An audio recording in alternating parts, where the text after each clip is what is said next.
Ahora es el momento de presentar a Mónica del Río, quien expondrá acerca de la natalidad en el Centro de la Humane Vitae. Mónica del Río es casada y madre de 4 hijos, maestra normal nacional, computador científico por la Facultad de Ciencias Exactas y Naturales de la Universidad de Buenos Aires. Completó y perfeccionó su formación con una diversidad de cursos iluminados por el Magisterio de la Iglesia. Fue conductora y productora general del programa radial Cultura de la Vida, que durante 9 años se emitió en la ciudad de Buenos Aires. Presidente del Movimiento Cívico de Mujeres, Asociación Civil, miembro del Comité de Bioética del Hospital de Agudos Bernardino Rivadavia de la ciudad de Buenos Aires, editora del boletín electrónico Notivida, miembro de la Junta Ejecutiva y delegada por la Capital Federal de la Red Federal de Familias. La recibimos con un fuerte aplauso.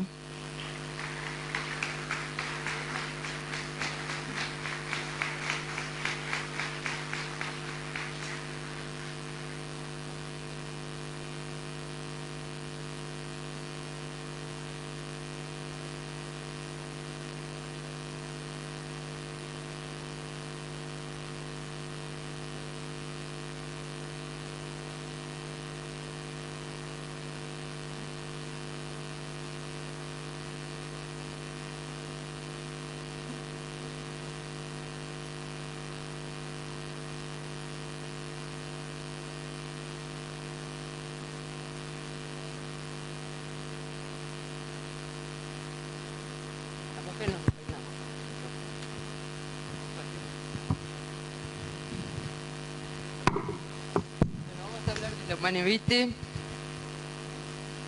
una encíclica que fue escrita en un momento muy particular. Estábamos en plena revolución sexual, después del Mayo francés, o mejor dicho, durante el Mayo francés, porque ese Mayo francés duró varios meses, incluso los ecos de esa revolución cultural llegan a nuestro tiempo. Era el momento que prendíamos la tele y veíamos a los hippies haciendo así, pidiendo paz, fumando marihuana y promoviendo el amor libre. Hagamos el amor y no la guerra. Era el tiempo en que se aprobaba y masificaba el uso de las píldoras anticonceptivas, y cuando comenzaban incluso a dispararse en Europa las primeras leyes que legalizaban el aborto. La anticoncepción hormonal, en realidad la píldora se le decía simplemente por entonces, se legaliza en Estados Unidos y Europa en los primeros años de la década de los 60. La FDA, que es la Administración de Alimentos y Medicamentos de Estados Unidos, la aprueba en el 61, en ese mismo año lo hace Reino Unido, Italia en el 65, Francia en el 67. En general esa del 60 es la década de los anticonceptivos. Por otra parte, aborto sí o aborto no, fue el debate europeo de los 70, de la década siguiente. Si bien Rusia había legalizado el aborto en 1920, es a fines de los 60 donde comienzan a desencadenarse la mayoría de las leyes de aborto en el oeste europeo. Y así tenemos Inglaterra en el 67, Finlandia 70, Suecia 70 también, Francia 75, Italia 78. ¿Es? La década del general, la de la píldora, la de los anticonceptivos, el 70 la de aborto. La encíclica es del mismo año en que aparece, por ejemplo, un libro que hizo sensación en su momento, un libro de Paul Ehrlich, que se conoció como La bomba demográfica, la explosión demográfica. Fue un bestseller, vendió millones de ejemplares, y Ehrlich decía ahí que íbamos a padecer una hambruna masiva que iba a estar ocasionada por el crecimiento de la población, y exhortaba entonces a implementar políticas que limitaran el crecimiento demográfico. En medio de todos estos temas tan preocupantes, pero fundamentalmente anticoncepción y aborto para reducir la natalidad, es que llega la encíclica, que dice al comienzo: se han verificado unos cambios tales que han hecho surgir nuevas cuestiones que la Iglesia no podía ignorar. ¿Cuál era la expectativa de la opinión pública en el momento en que sale la encíclica? La gente esperaba que la Iglesia aceptara, en general los medios, la opinión pública, que la Iglesia aceptara como moralmente lícitos los métodos anticonceptivos. No fue así. El beato Pablo VI reiteró que según la naturaleza humana, ese acto conyugal tiene dos fines inseparables. Por un lado el unitivo, la expresión física del amor, y por el otro lado el procreativo, la transmisión de la vida. Y la misma encíclica describe lo que por entonces era entre los católicos una suerte de pregunta del millón. Y no se podría admitir que esa finalidad procreadora del acto conyugal fuera para toda la vida conyugal, no específicamente para cada acto. Y dice con autoridad en el número 14, hay que excluir la esterilización directa, sea perpetua o temporal, tanto del hombre como de la mujer. Es decir, contrariamente a lo que se esperaba en aquella época, la encíclica no le da luz verde a la anticoncepción, ni siquiera en forma temporal, ni la encíclica lo remarca. Dice, es un error pensar que un acto conyugal hecho voluntariamente infecundo y por esto intrínsecamente deshonesto. Acto conyugal infecundo, intrínsecamente deshonesto, dice la encíclica, no se puede pensar que eso pueda ser cohonestado por el conjunto de una vida conyugal fecunda. Y esto lo pensaban en su momento muchos católicos y lo siguen pensando. Matrimonios que han tenido un hijo o medio y piensan que de ahí en más cumplieron con el fin procreativo del matrimonio y pueden tener relaciones infecundas. La ilicitud intrínseca de un acto no se puede salvar por la comisión anterior de muchos actos honestos. Ejemplo, don Pedro llega a los 70 años y roba. Don Pedro se convierte en un ladrón, aunque haya tenido hasta ese momento una vida intachable. Todo lo que la encíclica advirtió, y lo mencionó Monseñor recién, todo lo que la encíclica advirtió respecto a los efectos de la anticoncepción, el rebajamiento general de las normas morales, el menosprecio por la dignidad de la mujer, esto de que terminara quedando en manos de las autoridades civiles el control de la natalidad, todo se cumplió.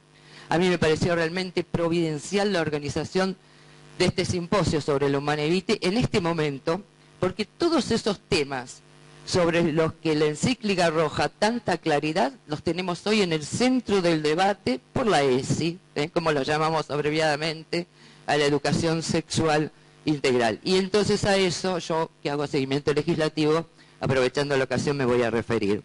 A veces escuchamos, lamentablemente, dentro de este combate, a muchos católicos rechazar solo la ideología de género. ¿Cuántos carteles vimos que decían, ESI sí, ideología de género no? Incluso escuché a muchos católicos ponderar la ley vigente. La ley vigente se da de bruces, de más está decirlo con la encíclica esta sobre la que es el simposio. Sabemos nosotros que la modificación profundiza los errores actuales. Por supuesto que va a ser, después lo vamos a explicar, a la ley mucho más coercitiva sobre todo, pero tenemos una ley actual que ya es mala. No es lo mismo resistir a la profundización de los errores, que eso incluso puede usar a la ideología de género como algo estratégico. No me parece mal que se levante como bandera hoy el tema de la ideología de género, porque a la gente lo otro ya no lo asusta demasiado. Entonces decirle, mirá, al nene en jardín le van a decir a tu chico que hoy es Pedro, pero mañana puede ser Juana, eso todavía a la gente le da como cosita. Entonces, no me parece mal de lo estratégico, desde lo estratégico. Lo que no se puede admitir es que digamos, como he escuchado tantas veces, qué lástima, che, teníamos una buena ley de ese y ahora le quieren meter ideología de género. Hace medio siglo la encíclica venía a poner luz justamente sobre todo esto que promueve la llamada educación sexual integral, la actual, insisto, y la proyectada, particularmente en el tema de la anticoncepción. Yo les voy a mencionar, los jóvenes a lo mejor no lo tienen tan presente, pero que ya en el año 74, una época ahí cerquita de la encíclica del 68-74, cuando sale un informe Kissinger dice, hemos cometido el error de apuntar la planificación familiar a los adultos. Hasta ese momento estaba apuntada a los adultos. Y recomienda a Kissinger, hay que introducirlo en las escuelas. Hay que meter en las escuelas educación sexual, porque lo que nosotros tenemos que lograr es cambiar la mentalidad de las nuevas generaciones. Tenemos que introducir educación sexual para que las jóvenes comiencen a tener menos hijos. El debate sobre ESI en el país tampoco escapa a ese contexto internacional que de alguna manera enfrentaba la encíclica. Kissinger se refería particularmente al tema anticoncepción y aborto, metido a través de la educación sexual como medio de control natal. Hoy, en ese combo antinatalista que promueve la educación sexual está también el homosexualismo. ¿Cómo controlo la natalidad? Con anticoncepción, con aborto o con parejas homosexuales que son infecundas. El año pasado estuvo en el país Viti Mutarrón. Mutarrón había sido designado unos meses antes como el experto en orientación sexual y género en Naciones Unidas. Para decirlo abreviadamente, era una suerte de defensor global LGBT. Estuvo en nuestro país el año pasado. Fíjense, esto no es casual, fue el primer país que el experto de Naciones Unidas visitó. El cargo de Naciones Unidas es reciente, esto no existía antes, este experto en orientación sexual y género. Lo crearon hace un par de años nada más. Y el primer país que visitó fue Argentina, donde vino a hacer un trabajo de campo para ver cómo se cumplen acá los pseudo derechos de los homosexuales. Claro, como vamos mejor que otros países en eso, vinieron acá. Bueno, habla en distintos lugares y expone, por ejemplo, en la Universidad Nacional de La Plata. Y Mutarrón repite algo que había dicho a poco de asumir en el cargo, pero vino y lo dijo acá, en La Plata. Dijo, hay algunos derechos que son absolutos y otros que no lo son. Y uno ahí ya empieza a temblar. Los absolutos deben ser los nuestros, los absolutos deben ser los de ellos, los que no lo son deben ser los nuestros, ¿no? Y aquí le apunta especialmente en esa oportunidad Mutarrón. ¿Cuáles son los derechos que no son absolutos? Y ahí entramos en el derecho a enseñar y aprender, en los derechos naturales de los padres en materia de educación de los hijos. ¿Por qué? Porque decía Mutarrón, a los chicos hay que formarlos en actitudes correctas desde una edad temprana. Y fíjense cómo empezaron a bajar esos lineamientos de Naciones Unidas inmediatamente en el país. O sea, ¿cómo formo a los chicos en eso que para Mutarrón son las actitudes correctas, a las que tengo que inducirlos desde chiquititos? No, tengo que llegar a los chicos en las escuelas. Para llegar a los chicos en las escuelas necesito adoctrinar docentes. Por eso el año pasado se hizo en este país el primer Congreso Nacional de Educación Sexual Integral, que se hizo a poco de la visita del experto, a mediados de año, en Santiago del Estero, un congreso que fue declarado de interés educativo por el Ministerio de Educación, que otorgaba puntaje docente, que estaba destinado a todos los docentes, no a una población docente en particular, y la coordinación de ese congreso estuvo a cargo de un catamarqueño que es activista gay, Jorge López, y Lucía Paz, un travesti. Son los autores del libro El niño homosexual en la escuela primaria, esto es lo que quieren meter. Según declaran los autores de la obra, ese libro tiene como objeto desnaturalizar los mitos de la niñez heterosexual, que deje de ser algo normal y único. Y por supuesto que todos los expositores de ese primer Congreso Nacional sobre ESI, así lo llamaban, eran activistas LGBT. Estuvo María Rashid, que es conocida, que es la secretaria general de la FAL, que ahora está trabajando en la Defensoría del Pueblo de la Ciudad de Buenos Aires. Estaba Fabián Vera del Barco, por ejemplo, de Tucumán, y menciono a este en particular porque tiene que ver con el tema educativo. ¿Por qué llevan a Fabián Vera del Barco a hablarle a los docentes? ¿Es un docente? No. Es el activista gay que querelló ante el INADI de Tucumán al profesor Pascual Viesgo Bueno, que es un profesor de Filosofía del Derecho de la Universidad Nacional de Tucumán, y había osado hablar en clase de la estructura natural de la familia. Al querellante es al que llevan hablarle a los docentes. Bueno, un congreso, como le dije, que fue promocionado y declarado de interés por el Ministerio de Educación, donde todos los activistas, todos los expositores eran activistas LGBT, varios travestis, y esos se dedicaron a capacitar a los docentes de sus hijos en materia de educación sexual integral. No quiero que nos quedemos en este espanto que gracias a Dios todavía nos provoca la ideología de género, así que yo ahora voy a repasar el derrotero legislativo, porque esa es mi área de trabajo, de la educación sexual integral, para ver cómo llegamos a esto en este país, cómo llegamos a que los travestis estén adoctrinando a los maestros de nuestros hijos. Este combate comienza en Argentina hace muchos años, con la sanción de las leyes y las ordenanzas de salud reproductiva. Las leyes de salud reproductiva son esas que habilitaron la repartija masiva, indiscriminada, gratuita de anticonceptivos. Esas leyes que nos llenaron de anticonceptivos los consultorios de los hospitales públicos. Ahora, esto apunta, como señalaba Kissinger que había que hacer, a los jóvenes, a los adolescentes, son los que menos pasan por los hospitales públicos. Yo tengo que dejar los anticonceptivos y además moverlos a los chicos para que vayan a buscarlos. O sea, tengo que alentar la demanda.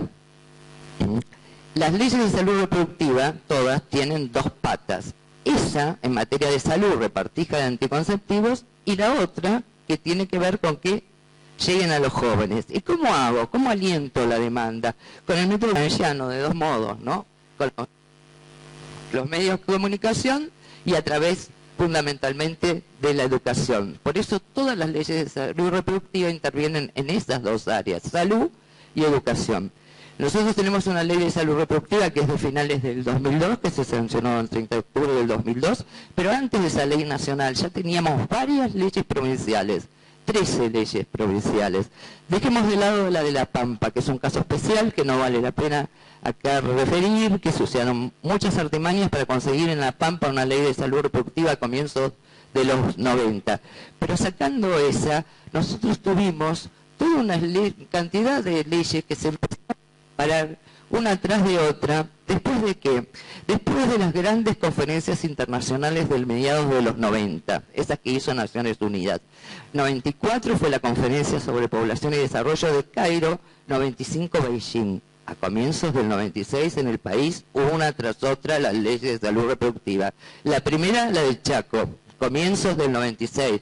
Se intentó frenarla, casi la vetan, pero quedó en pie y ahí se desencadenaron las demás. Atrás Mendoza, en el mismo año, hacia finales del 96, Neuquén 97, Misiones la implementan en el 98 con un decreto del gobernador, Jujuy 99, Chubut también a finales del 99, y llegamos al 2000. En el 2000 cambia con la cosa en el país, porque si bien uno le puede achacar muchísimas cosas al gobierno menemista, no le voy a entrar en detalles, sí que había un cierto freno, no era tan afecto por ahí a este tipo de leyes como gobiernos que se le sucedieron. Así que en el 2000, que tuvimos un cambio en el gobierno, hay muchas leyes de salud reproductiva, que todas son de ese año. La primera fue la de la ciudad de Buenos Aires, que se sancionó el 22 de junio del año 2000. Esa ley fue muy resistida. Ayer mencionaban en el presimposio al padre Sanabuja, él nos alentaba. En ese momento visitábamos a los legisladores, no le mandábamos WhatsApp como hacen ahora. Nosotros teníamos que preparar la carpetita, y poníamos hasta recorte de diario, poníamos material, los íbamos a visitar, se lo dábamos mano, hacíamos manifestaciones como esas que vieron ahora por el tema de aborto, se hicieron varias en la puerta de la legislatura porteña, había muchos jóvenes de las escuelas católicas de la ciudad de Buenos Aires, igual se sancionó. Esa vez, como tantas otras, perdimos. Fue el 22 de junio del 2000. Insisto, todas esas leyes de salud reproductiva prevén articulación entre salud y educación. Salud reparte anticonceptivos y educación alienta la demanda. Esas leyes de salud reproductiva ya garantizaban espacios de reflexión e información dentro de las comunidades educativas, también la capacitación de docentes. Las leyes de salud reproductiva fueron la llave que le permite al feminismo ingresar a las escuelas y empezar a adoctrinar a niños y adolescentes. Y los padres de familia, les cuento, para alentar un poco a los padres que se encuentran con el problema de la ESI hoy, comenzamos también a resistir en ese momento. No es que ahora se oponen a la educación sexual como ha sacado los medios en general de tirada masiva, hay muchísimos titulares como si de golpe porrazo nos opusiéramos a la educación sexual. En esa época la empezamos a resistir. Yo le puedo contar la experiencia de mi municipio, que es el de Vicente López, en el conurbano bonaerense. Nosotros nos presentamos en ese momento, año 2001, la ordenanza de salud reproductiva de Vicente López también es del 2000, como la ley de la ciudad de Buenos Aires, nos presentamos ante la justicia y en los tribunales de familia de San Isidro, que son los que judicialmente nos corresponden, y la justicia nos dio la razón a los padres. Y en el municipio se tuvo que suspender, por lo menos en ese momento, todo lo relativo a la educación sexual. En ese fallo, en que los jueces nos daban la razón a los padres, decían, no se le puede dar educación sexual a los niños sin su autorización expresa.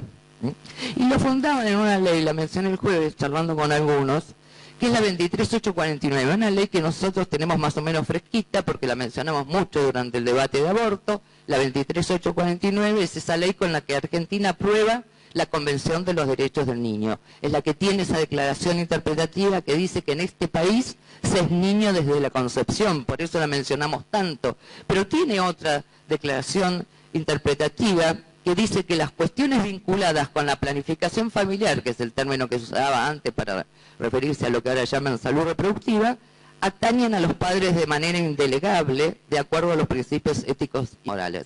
En base a esa ley, los tribunales de familia, ya por el 2001, fallaron a favor de los padres. Yo lo destaco esto hoy, no para traer historia antigua, sino por los embates que estamos sufriendo, y para recordarle que la 23849, entre otras muchas de jerarquía constitucional que también avalan los derechos de los padres, esta sigue vigente y sigue gozando de rango constitucional. En esa misma época los padres de familia lanzábamos una campaña que también se reflotó por estos días, a la que llamábamos No autorizo, una nota modelo para que los padres manden a los colegios de sus hijos, que reivindica simplemente ese derecho, deber originario, natural, primario que tienen los padres en materia de educación y que se encuentra reconocido en muchas normas de rango constitucional, entre otras la que le mencioné. Entonces, salud reproductiva fue el primer hito en materia de educación sexual. El segundo lo tuvimos con la Ley de Educación Sexual propiamente dicha, la 26150, que se sancionó el 4 de octubre del año 2006. Esa ley vigente, insisto, ya es mala, imponía educación sexual obligatoria en todos los niveles, para escuelas públicas y privadas, y advertía en el 2006 que después el Ministerio de Educación nos iba a fijar los contenidos curriculares mínimos.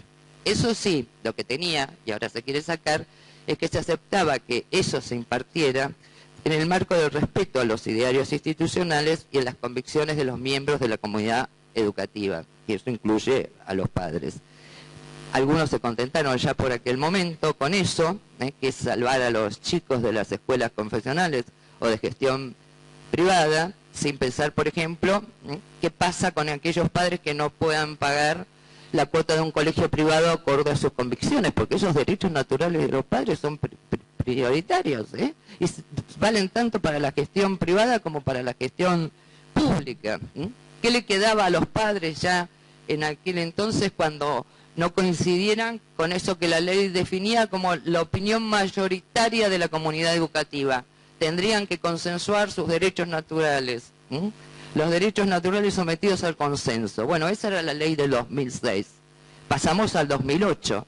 El 2008 aparecen que esos contenidos curriculares básicos que nos habían anunciado que iban a fijar. Y ahí ya se plasma de un modo más claro el tema de ideología de género. Esos contenidos promovían, entre otras cosas, me refiero a los del 2008, ¿no?, los que anuncia en ese momento el ministro de Educación en la Todesca, hablan del respeto y la valoración de las distintas formas de familia. Reemplazan la naturaleza femenina y masculina por expectativas socioculturales de lo femenino y lo masculino. Y ya en el 2008, esos contenidos curriculares decían que la identidad sexual es un derecho humano. Por supuesto que estaba este tema de que el único modo, según esta ley, de prevenir el SIDA es sabiendo usar un preservativo. El tema del preservativo, la verdad, es un tema aparte. Cada vez, yo hice muchas notas, hice entrevistas por este tema, y cada vez que trata este tema preguntan por el preservativo, ¿no? Porque quieren como revolver un puñal, son las personas desalmadas, ustedes, a los que no les interesa que los chicos se infecten, las chicas se embaracen. Nosotros creemos también que hay un problema que es urgente, no solamente por las enfermedades de transmisión sexual, la cantidad de adolescentes que quedan embarazadas, pero tiene que buscarse una solución objetiva, desinteresada, desideologizada, que vele realmente por el bien de los adolescentes, formando buenos hábitos. El embarazo no es un efecto contagioso, cuando uno decía tampoco, o sea, cuando uno dice hay que usar el preservativo para prevenirlo, a ver, prevención del embarazo, uno escucha decir habitualmente, yo me subo a un colectivo, me siento al lado de una persona con varicela y capaz que me bajé y ya la estoy incubando. Si me siento al lado de una embarazada o un enfermo de SIDA, no me pasa eso. Tienen que ver con las conductas, esas cosas. Por lo tanto, no me parece que se hable de esto como la forma de prevenir el embarazo adolescente. Esto lo dice el ministro de Salud de la Nación, Adolfo Rubinstein. Incluso este año la cartera a su cargo implementó el Plan Nacional de Prevención del Embarazo en Adolescente, cosa que evidentemente no van a lograr disminuir, por lo menos no por ese medio. Si uno quiere disminuir el embarazo adolescente, tiene que comenzar por analizar, bueno, qué cosas están causando esas relaciones sexuales precoces que lo provocan, y el gobierno no parece planteárselo. Yo admito que Argentina es uno de los países de América Latina que tiene una edad de iniciación sexual más baja, y esta edad incluso viene en descenso en los últimos años. Ahora no es lo único que nos está pasando en el país. Si nosotros prendemos la tele y todos los días vemos algún caso aberrante de abuso sexual. Esta semana veíamos a las chicas del Colegio de Buenos Aires diciendo que habían sido abusadas en la escuela por los preceptores, los docentes. Se nos están pasando más cosas. Tenemos una población fuertemente erotizada. Mientras no solucionemos el problema, las consecuencias, que son las violaciones, el SIDA, el embarazo adolescente, los abortos, todo va a seguir en alta si no vamos por las causas. A los padres de familia se les achaca, sí, últimamente, el Estado los tiene que ir porque los padres no saben o no se ocupan. Yo también a veces tengo ganas de plegarme, un poquito te reclamo, decirle, larga un cachito el WhatsApp, mira más al nene. Pero bueno, dejando de lado eso, sin negar esa responsabilidad primaria de los padres en los hábitos y conducta sexual de los jóvenes, no podemos dejar de señalar simultáneamente que hay un hostigamiento permanente del Estado que dificulta más esa que ya de por sí difícil misión de educar. Quienes deberían velar en este país por la moralidad pública hacen la vista gorda, ni hablar, sobre la programación de los medios, promueven un irracional todo vale mientras proporcione algún efímero placer. Nosotros llegamos en este país a ver al ministro de Salud, cuando era Ginés González García, junto al presidente Kirchner, repartiendo preservativos para el Día del Estudiante en Palermo, por ejemplo. Un presidente y el ministro repartiendo preservativos. Y no funcionó. Y no va a funcionar, no sé qué más quieren hacer. No se pueden erradicar los efectos sin analizar honestamente y combatir enérgicamente las causas, mucho menos como hacen, alentándolas. El gobierno no va a revertir la situación incrementando la distribución gratuita y masiva de anticonceptivos, imponiendo así coercitivamente educación sexual, como dijo anteayer Finocchiaro que piensa hacer, impulsando la despenalización del aborto, promoviendo la homosexualidad como hacen con la ideología de género. Los mismos que impulsaban educación sexual y anticonceptivos cuando discutíamos salud reproductiva hace muchos años, nos decían, bueno, ustedes tienen que querer esto, porque ustedes no quieren aborto, esto para no llegar al aborto. Eso lo debatíamos hace 20 años y desfilaron todos por el Congreso este año pidiendo la legalización. Es hora de que empiecen a pensar que algo en esa propuesta les está fallando. Bueno, con esos antecedentes que les describí, que es salud reproductiva primero, educación sexual después, y finalmente los contenidos curriculares que terminan de aclarar el panorama, llegamos a lo que nos está pasando ahora. En este momento tenemos ese dictamen de las comisiones de Educación y de Familia de la Cámara de Diputados, o sea, está lista porque no tenía que ser estudiado por más comisiones que por esa, está listo para el recinto. Ese proyecto de modificación de la Ley Nacional de Educación Sexual, una ley proyectada absolutamente totalitaria que pretende poner educación sexual en todos los niveles, desde jardín de infantes. Hay que empezar a decirle al chico que el día de mañana se puede casar con Juana o con Pedro, que hay distintas formas de familia en todas las escuelas, las públicas y las de gestión privada también, porque se elimina ese marco de respeto a los idearios institucionales que ahora todavía está vigente. Se eliminaría de sancionarse de todas las jurisdicciones. Es lo mismo para el chico de la ciudad de Buenos Aires que para uno del interior también. Todo igual cuando la educación es materia no delegada por las provincias a nación, y de todas las modalidades. Incluso un chico que estudia en la casa porque está enfermo y que concurre a la escuela. Y los contenidos obligatorios deben estar basados en conocimientos, dice el proyecto dictaminado, científicos, nada menos científico que la ideología de género que hace primar la autopercepción o la percepción por encima de la realidad de las cosas. esto es vaso, pero yo puedo meter los dedos y refrescármelo y decir que es un... No, es vaso o copa, sigue siendo lo mismo, más allá de lo que yo perciba y para lo que lo use. Eso es lo que llaman científico ideología de género. Laico, ¿qué es laico en este contexto? Laico es contrario al orden natural, y eso lo sabemos todos los que alguna vez hemos discutido con esta gente, y uno presenta estas realidades de las que nos habla la encíclica, naturales, después elevadas, ¿no es cierto? Pero habla, por ejemplo, de los fines procreativos y unitivos, y le dicen, eso es religioso, eso es para los católicos. No, eso es de orden natural. Bueno, en este contexto, laico es contrario al orden natural. Esto de laico lo metió el FIT, el Frente de Izquierda, en la provincia de Buenos Aires, donde hay un proyecto con media sanción, un proyecto del FIT que fue aprobado. Ellos metieron lo de laico ahí con tanto éxito, porque es un monobloque. Un diputado del FIT, Guillermo Cane, en una Cámara de Diputados provincial que tiene 92 diputados, y logró que se lo aprueben y sin despacho de comisión, bueno, bailaban en una pata. Después Romina del Pla, que también es del mismo frente, pues son los dos del Partido Obrero, lo lleva al Congreso y se conjuga en ese dictamen que ahora tenemos listo para el recinto. Los conocimientos además tendrán perspectiva de género. Miren, yo di charlas sobre esto desde hace muchos años.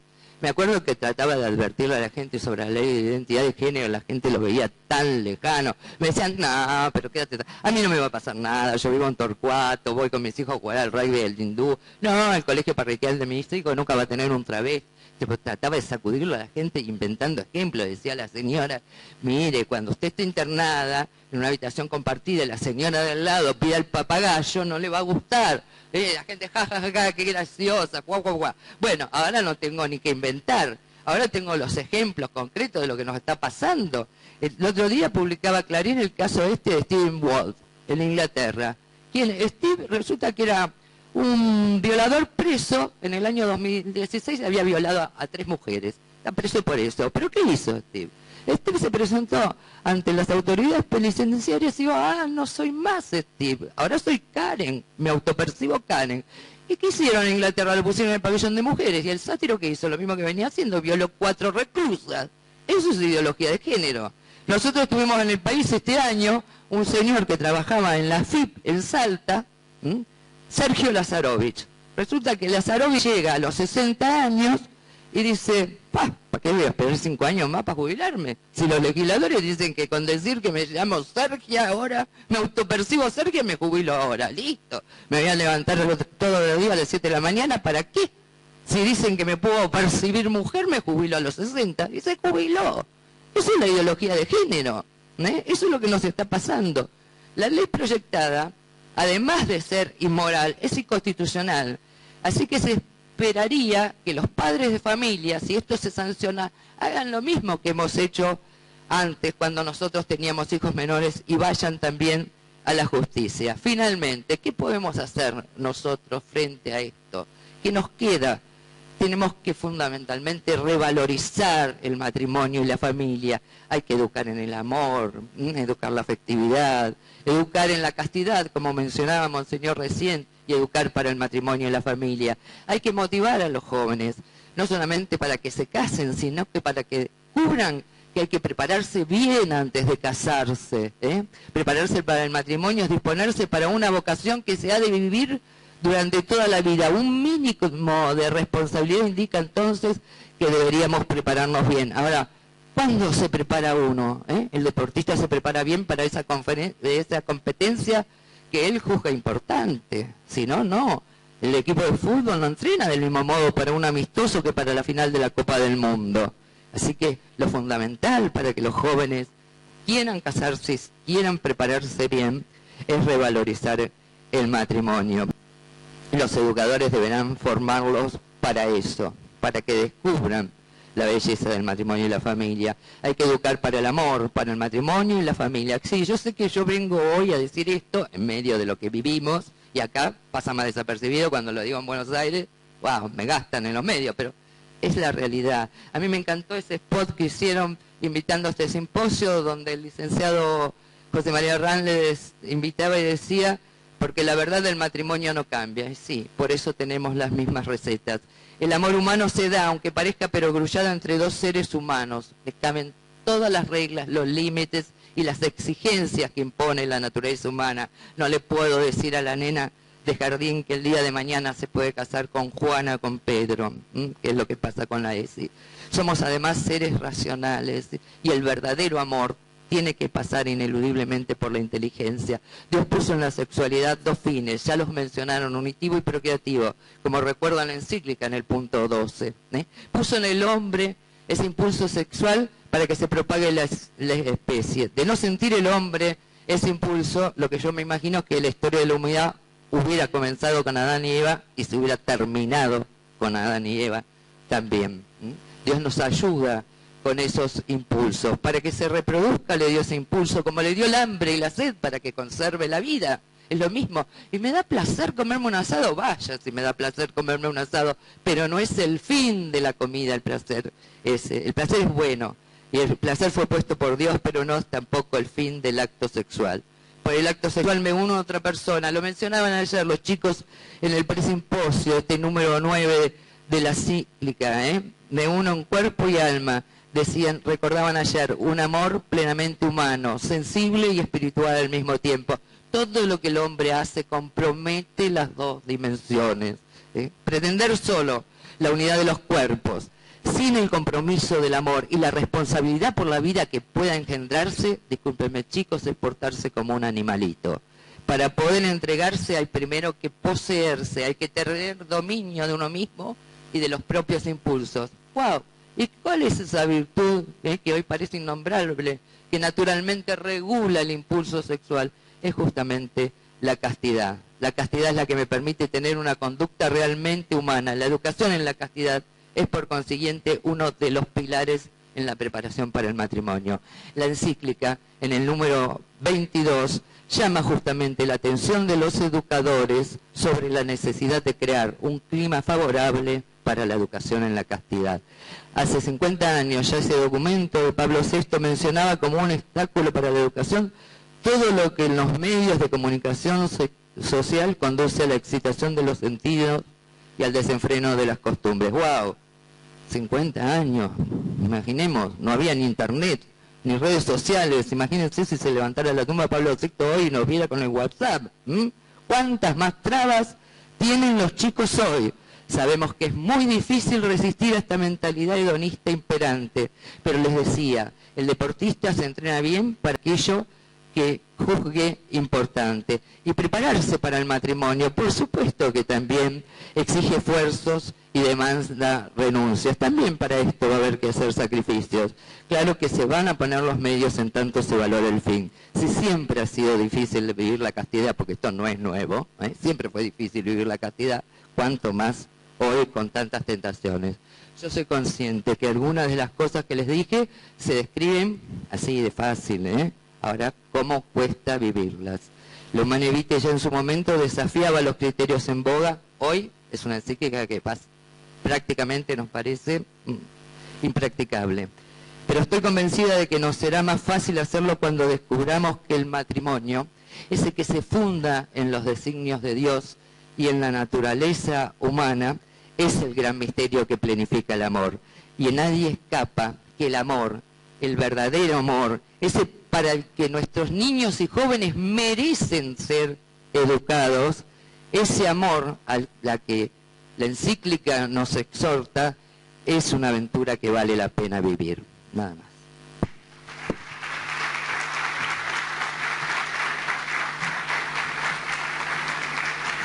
Agradecemos nuevamente la presencia de Mónica